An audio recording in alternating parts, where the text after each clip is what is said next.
احد مدینہ کے قریب ایک پہاڑ ہے جس جگہ جہاد ہوا ہے، اسی جگہ حضرت ہارون علیہ السلام کی قبر بھی ہے، اور یہ جہاد بالاتفاق جمہور شوال کے مہینے میں 3 ہجری میں ہوا ہے،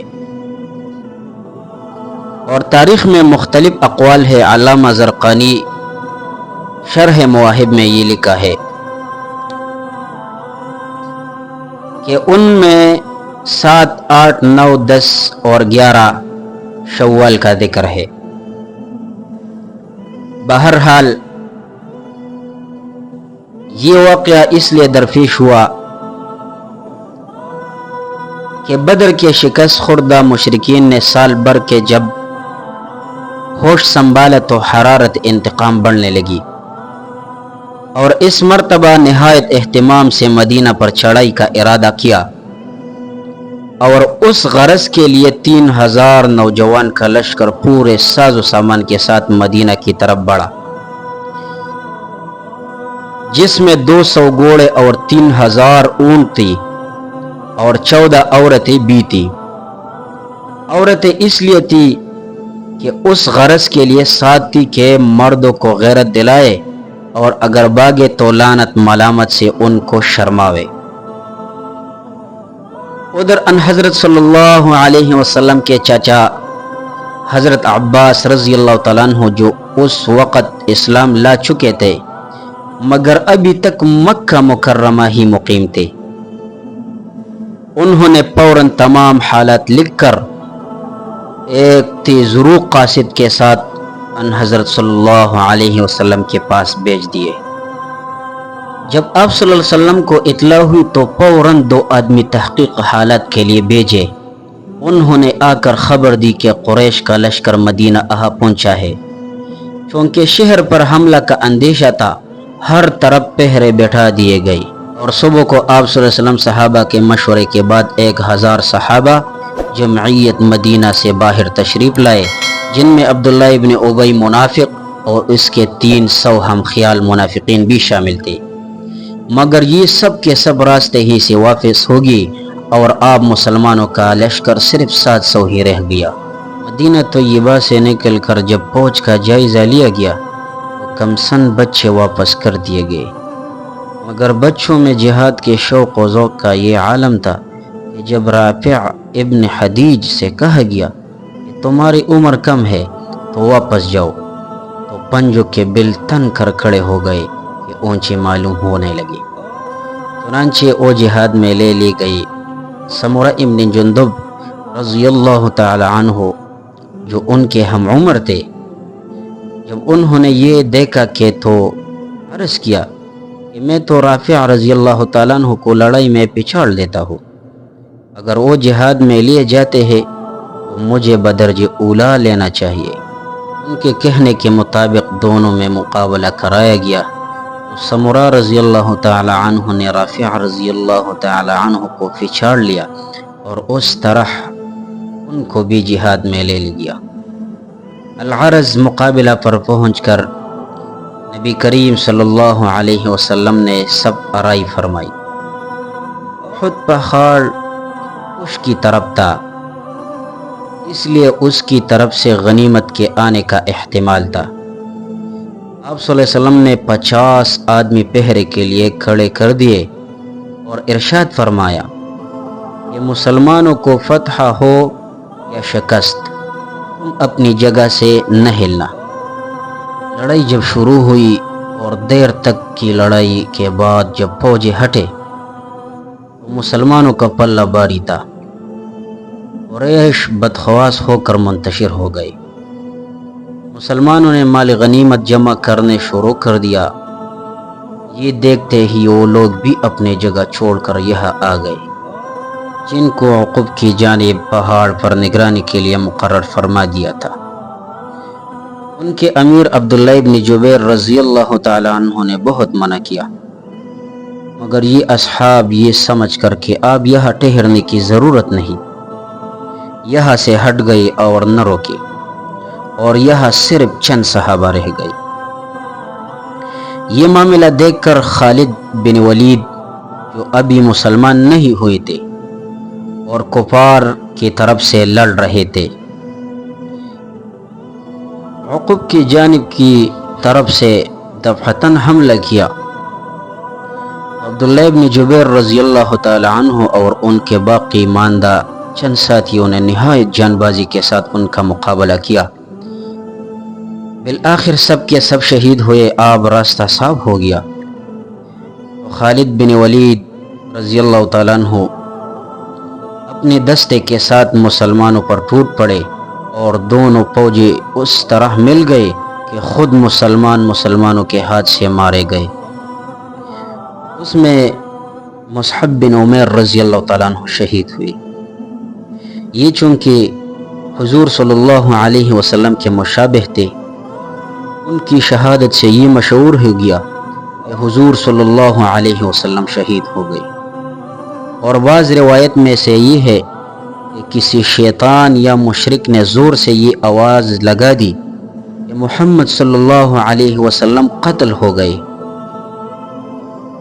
اس خبر کا مشہور ہونا تھا کہ مسلمانوں کی فوج میں مایوسی چھا گئی، بڑے بڑے بہادروں کے پاؤں اکھڑ گئے، لیکن بہت سے جان نثار لوگوں بھی برابر سرگرم قتال تھے، مگر سب کی نگاہ آب مقصود رسول صلی اللہ علیہ وسلم کو اشتیاق کے ساتھ ڈھونڈ رہے تھے۔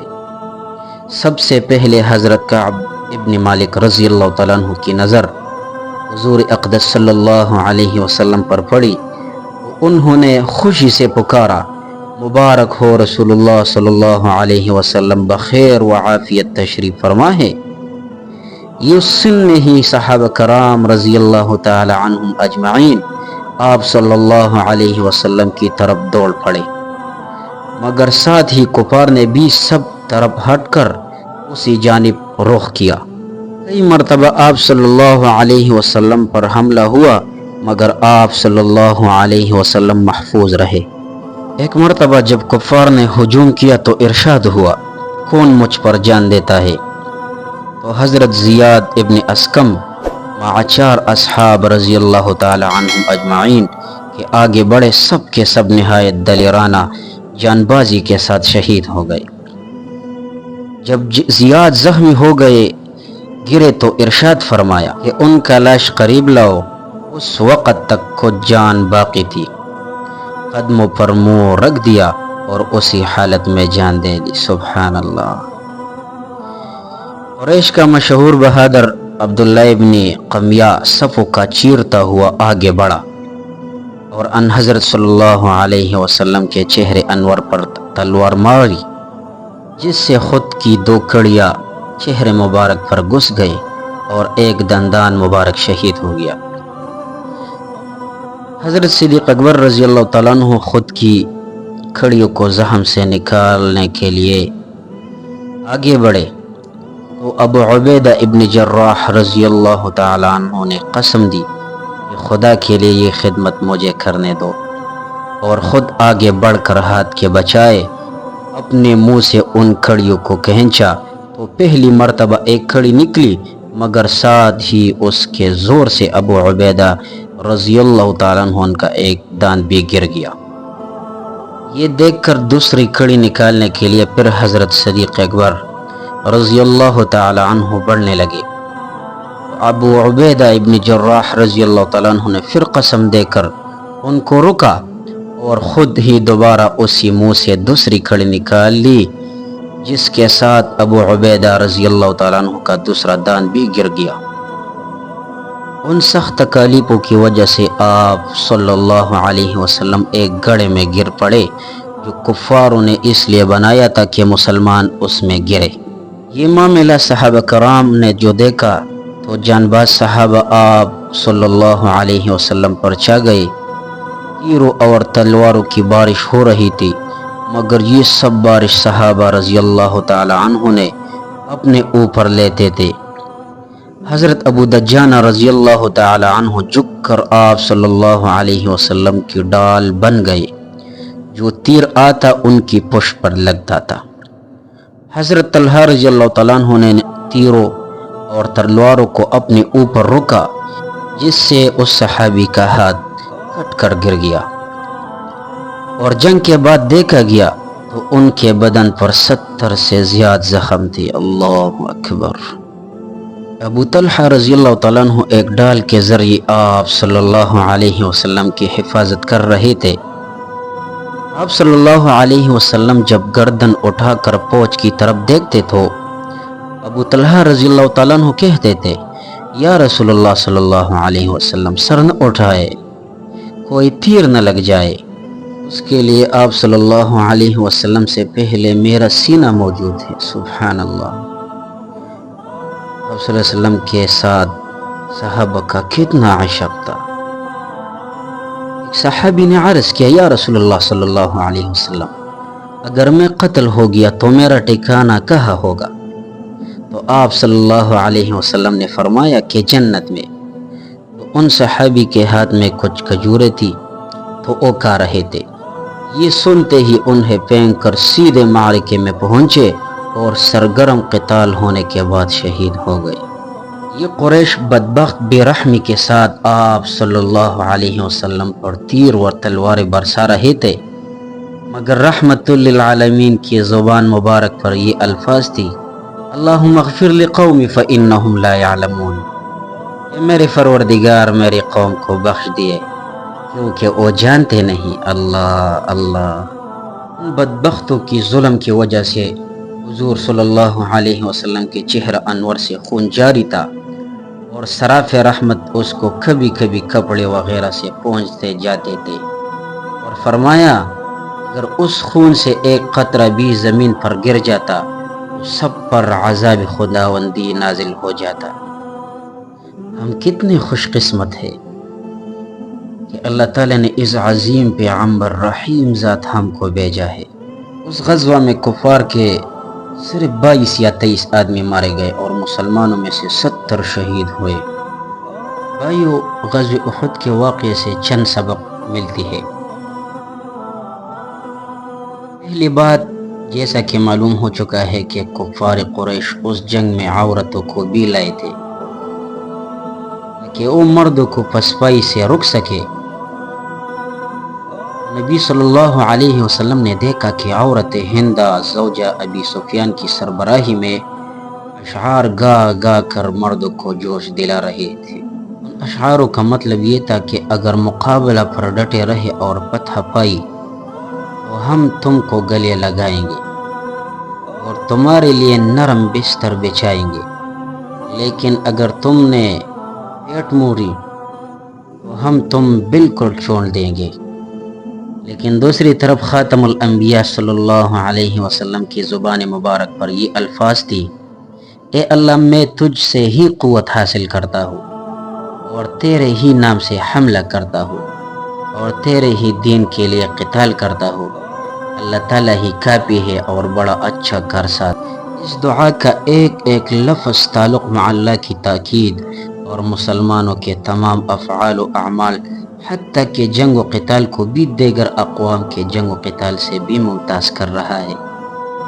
اس واقعے سے دوسری سبق یہ حاصل ہوا کہ اس غزوہ میں صحابہ کرام رضی اللہ تعالی عنہ بہادری و شجاعت اور جانثاری و فدائیت کے وہ نقوش چھوڑے کہ تاریخ اس کے نظیر پیش کرنے سے عاجز ہے۔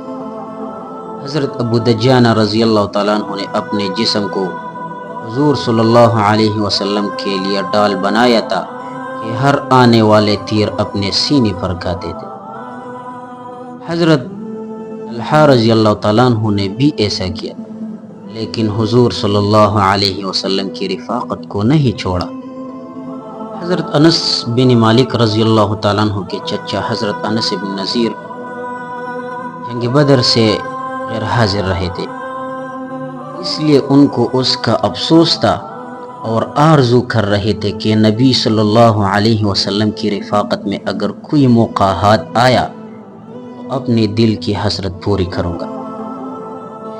جب کچھ دن کے بعد جنگ احد کا واقعہ پیش آیا تو انس بن نذیر شریک ہوئے۔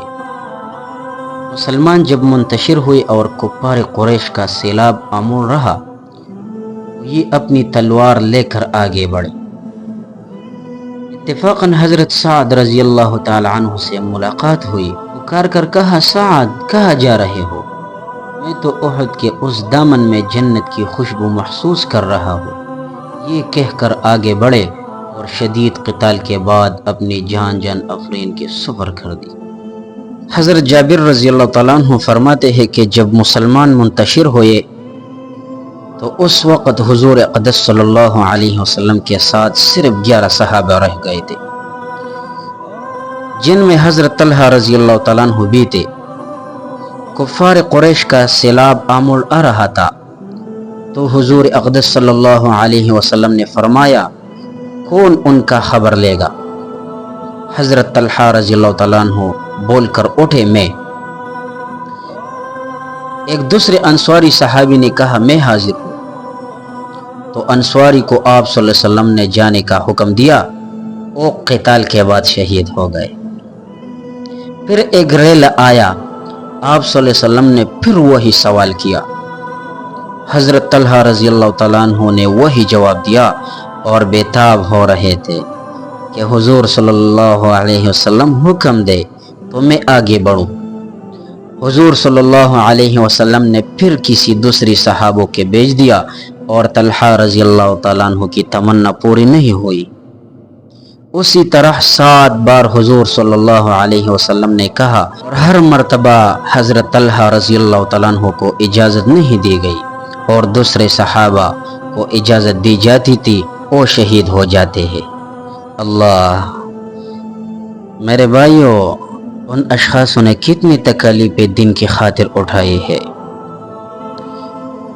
بہرحال اس غزہ سے ہم کو یہ سبق بھی ملتے ہیں کہ جنگ بدر میں باوجود قلت تعداد کے مسلمانوں کو فتح ہوئی اور غزوہ احد میں بدر کی بنسبت کثرت تھی، پھر بھی شکست ہوئی۔ اس میں بھی مسلمانوں کے لیے عبرت ہے کہ مسلمانوں کو کبھی کثرت ساز و سامان پر نہیں جانا چاہیے، بلکہ فتح کو ہمیشہ اللہ تعالیٰ کی طرف سے سمجھے اور اسی سے اپنے تعلق کو مضبوط رکھے۔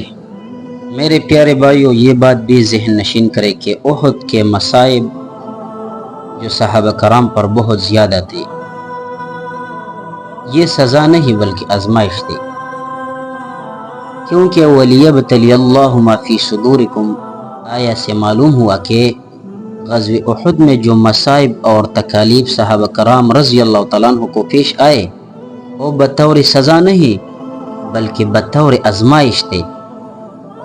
اس امتحان کے ذریعے مومن مخلصین اور منافقین میں فرق کا اظہار کرنا تھا، اور آل عمران میں اصابکم غمہ کے الفاظ سے جو سزا معلوم ہوتا ہے، اس کی تطبیق یہ ہے کہ صورت تو سزا ہی کی تھی، مگر یہ سزا مربیانہ اصلاح کے لیے تھی۔ جیسے کوئی باپ اپنے بیٹے کو، استاذ اپنے شاگرد کو کچھ سزا دیتا ہے تو عرف میں اس کو سزا بھی کہہ سکتے ہیں، مگر در حقیقت میں یہ تربیت اور اصلاح کی ایک صورت ہوتی ہے جو حاکمانہ سزا کے مختلف ہے۔ جملے مذکورہ یعنی وَلِيَبْتَلِيَ اللَّهُ مَا فِي صُدُورِكُمْ وَلِيَمَحِّصَ مَا فِي قُلُوبِكُمْ الی آخرہ ارشاد ہے۔ اس سے معلوم ہوتا ہے کہ وقوع مصائب کا سبب یہ ربانی حکمتیں تھی، لیکن اگلی آیتوں میں انما استزلهم الشیطان ببعض ما کسبوا سے یہ معلوم ہوتا ہے کہ ان حضرات کے کوئی سابقہ لغزش اس شیطانی اثر کا سبب ہے۔ اور جواب یہ ہے کہ ظاہری سبب تو وہ لغزش ہی ہوئی کہ اس کی وجہ سے شیطان کو اس سے اور معصیت کرا دینے کی بھی طمع ہو گئی، اور اتفاق سے اس کی وہ طمع بھی ہو گئی، مگر اس لغزش اور اس کے پیچھے آنے والے نتائج میں تکوین حکمت مستور تھی۔ تفسیر روح المعانی میں زجاج سے نقل کیا ہے کہ شیطان نے ان کو بعض وہ گناہ یاد دلائے جن کو لے کر حق تعالی سے ملنا ان کو اچھا نہ معلوم ہوا، اس لیے جہاد سے ہٹ گئے تاکہ وہ اپنی حالت کو درست کر کے پھر پسندیدہ حالت پر جہاد کرے اور شہید ہو کر اللہ جل شانہ سے ملے۔ تو میرے پیارے دوستو، یہ سب آیت ہو کا دلالت اس بات پر ہے کہ صحابہ کرام پر جو مصائب آئی تھی، یہ سب مصائب اللہ تعالیٰ کی طرف سے امتحان تھی، لیکن واقعہ احد میں جو لغزش اور خطائے بعض صحابہ کرام سے صادر ہوئی وہ اپنی ذات میں بڑی شدید اور سخت تھی۔ جس مورچہ پر 50 صحابہ رضی اللہ تعالیٰ عنہ کو یہ حکم دے کر بٹھایا تھا، ان کی بڑی تعداد یہاں سے ہٹ گئی، اگرچہ ہٹنے کا سبب ان کی اجتہادی غلطی سہی کہ آپ پتہ ہو چکی ہے، اس حکم کی تعمیل پوری ہو چکی ہے، یہاں سے نیچے آ کر سب مسلمانوں کے ساتھ مل کر جانا چاہیے، مگر در حقیقت ان حضرت صلی اللہ علیہ وسلم کی واضح ہدایت کے مخالف تھا۔ اسی خطا و قصور کے نتیجے میں میدان جنگ سے بھاگنے کی غلطی سرزد ہونی چاہیے، اس میں بھی کسی تعویل ہی کا سہارا لیا گیا ہو، جیسا کہ زجاج نے اور نقل کیا جا چکا ہے۔ پھر یہ میدان جنگ سے بھاگنے کی غلطی سرزد ہونی چاہیے، اس میں بھی کسی تعویل ہی کا سہارا لیا گیا ہو۔ پھر یہ میدان جنگ سے بھاگنا اسی حالت میں ہوا کہ رسول اللہ صلی اللہ علیہ وسلم ان کے ساتھ ہے اور پیچھے سے ان کو آواز دے رہے ہیں۔ یہ چیزیں اگر شخصیات اور گرد و پیش کو حالات سے الگ کر کے دیکھی جائے تو بلا شبہ سخت ترین اور ایسے سنگین ترین جرم تھے کہ مشاجرات صحابہ کے سلسلے میں مختلف صحابہ پر جتنے الزامات مخالفین کی طرف سے لگائے جاتے ہیں، یہ ان سب سے زیادہ شدید جرائم کی حیثیت رکھتے ہیں۔ مگر غور کیجئے کہ حق تعالی نے ان تمام خطاؤں اور لغزشوں کے بعد بھی ان حضرات کے ساتھ کیا معاملہ فرمایا۔ وہ سورۃ آل عمران آیت 153 بڑی وضاحت سے آ گیا کہ اول ظاہر انعام ان کا بیچ کر ان کی تکلیف اور تکاوت اور پریشانی دور کی گئی۔ پھر یہ بتلایا گیا کہ جو مصائب اور غم مسلمانوں کے اس وقت پہنچا ہے وہ سزا اور عقوبت نہیں بلکہ اس میں کچھ مربیانہ حکمت مستور ہے۔ پھر صاف لفظوں میں معافی کا اعلان فرمایا۔ اس جگہ منافقین کے اس قول کا رد بھی مقصود ہے جو مسلمانوں کے کہتے ہیں کہ تم نے ہماری رائے پر عمل نہ کیا، اس لیے مصائب و تکالیف کا سامنا ہوا۔ میرے بھائیو، بہرحال ان تمام آیاتوں میں سے یہ بات بڑی وضاحت سے سامنے آ گئی کہ اللہ جل شانہ کے برگاہ میں اپنے رسول محمد مصطفیٰ صلی اللہ علیہ وسلم کے ساتھیوں کو محبوبیت کا وہ مقام حاصل ہے کہ اتنی بڑی عظیم خطاؤں اور لغزشوں کے باوجود کے ساتھ معاملہ صرف و عفو در حقیقت کا نہیں بلکہ لطف و کرم کا فرمایا گیا۔ یہ معاملہ تو خود حق تعالی کا اور نصوص قرآنی کا بیان کیا ہوا ہے۔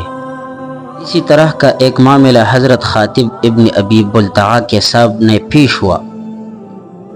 انہوں نے مشرکین مکہ کو مسلمان کے حالت کے متعلق ایک خط لکھا دیا تھا۔ جب حضور صلی اللہ علیہ وسلم پر بذریعہ وحی اس کی حقیقت کھلی اور خط پکڑا گیا تو صحابہ کرام رضی اللہ تعالیٰ عنہ میں خاطب ابن ابی بلتعہ کے حالات سخت غیظ و غضب تھا۔ فاروق اعظم رضی اللہ تعالیٰ عنہ نے عرض کیا کہ مجھے اجازت دیجیے کہ اس منافق کی گردن مار دوں، مگر رسول اللہ صلی اللہ علیہ وسلم کو معلوم تھا کہ وہ منافق نہیں، مومن خالص ہے، مگر یہ غلطی ان سے سرزد ہو گئی۔ اس کو معاف فرمایا اور فرمایا کہ یہ اہل بدر میں سے ہے اور شاید اللہ تعالیٰ نے تمام حاضرین بدر کے متعلق مغفرت اور معافی کا حکم فرما دیا گیا ہے۔ میرے پیارے دوستوں اور بھائیوں، یہی سے اہل سنت والجماعت کے اس عقیدہ اور عمل کی تصدیق ہوتی ہے کہ صحابہ اگرچہ گناہوں سے معصوم نہیں، اس سے بڑے گناہ بھی ہو سکتے ہیں اور ہوئی بھی ہے، لیکن اصلیت کے خلاف کر دی گئی ہے، اور جو بات صحیح بھی ہے تو صحابہ کرام رضی اللہ تعالیٰ عنہ اس میں اجتہادی رائے کے بنا پر معذور ہے، اور بالعرض جہاں وہ معذور بھی نہ ہو تو تو اللہ تعالیٰ کا قانون یہ ہے کہ ان الحسنات یذہبن السیئات، یعنی اعمال صالحہ سے برے اعمال کا کفارہ ہو جاتا ہے۔